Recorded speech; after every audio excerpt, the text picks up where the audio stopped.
It is no longer news that the People's Republic of China has promised its recommitment to financing and completing the Abuja-Kano and Port Harcourt-Maiduguri railway projects in Nigeria. At a bilateral meeting with Vice President Kashim Shettima at the ongoing Third Belt and Road Initiative Forum in Beijing, China, the Chinese President Xi Jinping agreed to provide 85% financing for the construction of the railway projects.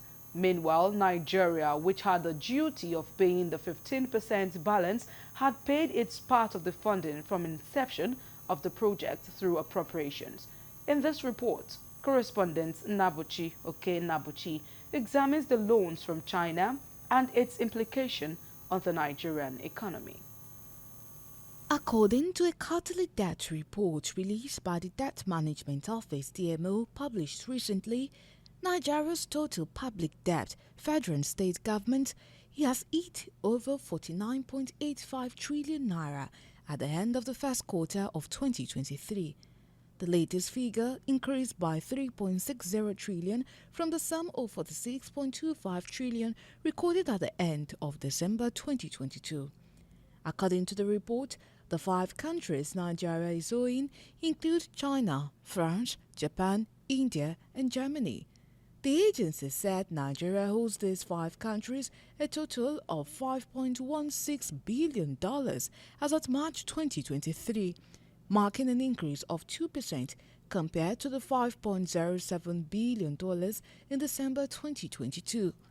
DMO said Nigeria has borrowed $4.34 billion from China through the Exim Bank of China, making loans from that country eating 84% of the country's total bilateral debt, implying that the Asian country is Nigeria's largest creditor. The issue of loan is more like a burden. Nigeria already had more than enough loans to repay. I think for us in this country, we shouldn't be looking in the direction of loan.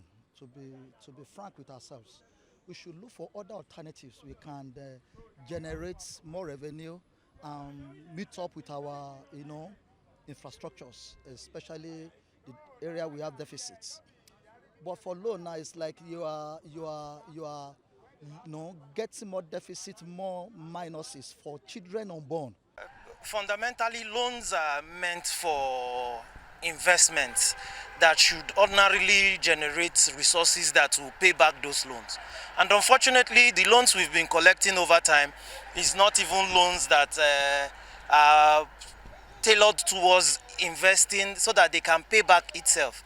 You find out that from the revenue that is not even part of what the loans were, we are now making payments. And if you look at the budget analysis, that over 90% of our revenue goes back towards repaying debt. So it's unfortunate that we are still paying this part, and I think the new administration, the Tinubu administration, should think properly before embarking on any loan. I think that we need a loan. Why? Because the Sukuk loan that they collected before, they have not finished payment. And the worst thing is that they keep on collecting loan upon loan upon loans, and nothing is happening. They are only using it for their own self. They don't use it for the development of the country. If they have been using this loan for development of the country, at least like infrastructure, like schools, industries, and electricity, so that at least if they build more industries, like Kaduna, like the refineries and the industry in Kaduna, at least it will have employed many people. And when they employ many people, it is from there they'll be getting money to pay back the loan. The Obasanjo time, they were able to forgive some of our loan for us. But we discovered that in recent time, most especially from 2015 till up till now, there are a lot of accumulated loan and the interest that Nigerian economy have been suffocating and struggling because of all those loans. And I, for one, I thought the present regime or the present administration of President Bola Ahmed Tinubu will have learned from immediate past government not to go back to where we are coming from. Apart from the Chinese government, Nigeria has also borrowed heavily from other countries in close proximity to China, with the country owing France a whooping sum of $593.75 million and Germany $144.75 million, Japan $62.02 million, and India $26.64 million. Its development remains abysmal and slow, more so when a number of the projects being and to be financed by the loan are either revenue generating or have the potential to generate revenue. Nigerians think that finding more revenue bases and genuine diversification of the economy will help to reduce the incessant borrowing of the country. We have a lot of minerals in Nigeria. We have solid minerals, we have gas, we have flaring gas. Why don't we find a way to trap all those gases that we are flaring, activated gas, when they are exploring crude oil in the Niger Delta or even in northern basins that we just newly discovered. Get all those gas together and sell it. It's a huge money.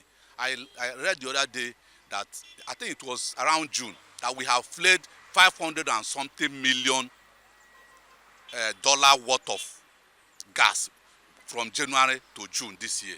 So you can imagine what 500 and something million can do for an economy like this. But if you're collecting loan for consumption, it's a problem.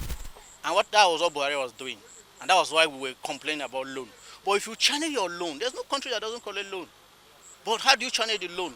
To productive aspects, to developmental aspects, and the loan that can pay back itself. You see, these are good loans. So if we are collecting the loan, I saw the one they say they are constructing a rail system from Port Harcourt to Maiduguri, from Abuja to Kano. That's a good loan because we have options. Kidnapping on the road will be reduced. You understand? We don't have rail system. I've been to Europe. Wherever there is submission, there has been strong opposition mounted against the federal government stemming from its incessant borrowings from China. With Nigeria's increasing indebtedness to the Asian lender, it is believed that the sovereignty could be seriously impacted, in addition to the potential pressure that huge debt burden often have on economies. According to the African Development Bank, Chinese loans are considered as being less bureaucratic and more welcoming than their Western counterparts. But there are massive gaps in how these loans are structured, hence the concerns about the security of Nigeria's assets. On the question of whether China can take over assets in Nigeria in the event of a default, the DMO said Africa's biggest economy usually plans for its debt servicing every year, with the debt office position that all external loans are reviewed by legal officers from the Federal Ministry of Justice, and the legal option of the Attorney General of the Federation and Minister of Justice is sought and obtained before any external loan agreement is signed. Nigerians are hopeful that the loans will in the long run bring huge positive impact on the needed development of the country.